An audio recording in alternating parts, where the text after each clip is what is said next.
এক বনে এক বড় সিংহ বাস করত। একদিন সে ঘুমিয়েছিল, গভীর ঘুম। তখন তার পাশে একটি ছোট ইঁদুর খেলা করছিল। খেলা করতে করতে সে সিংহের নাকের ভিতর ঢুকে গেল। সাথে সাথে সিংহের ঘুম ভেঙে গেল। সে খুব রেগে গেল। তারপর থাবা দিয়ে খপ করে ইঁদুরটাকে ধরে ফেলল। সিংহ বলল, আমি হলাম বনের রাজা।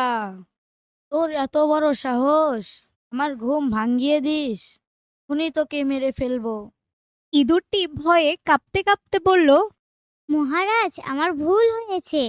আমি ছোট, আমাকে মারবেন না। একদিন আমি আপনার উপকারও করতে পারি।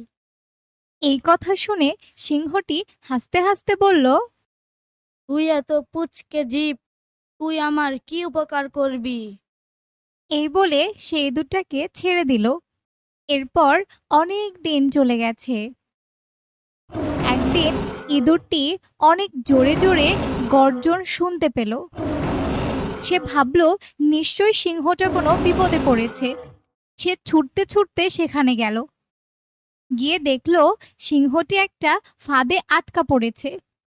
সে সিংহকে বলল, মহারাজ, ভয় পাবেন না, আমি এখনই ফাঁদ কেটে দিচ্ছি। এই বলে সে ফাঁদের দড়িগুলো কুটকুট করে কেটে দিল। আর সাথে সাথে সিংহটি মুক্তি পেল। মুক্তি পেয়ে সিংহটি খুব খুশি হলো। সে ইঁদুরটাকে বলল, ছোটরাও অনেক বড় উপকার করতে পারে। এরপর সিংহ আর ইঁদুর দুজনে খুব ভালো বন্ধু হলো।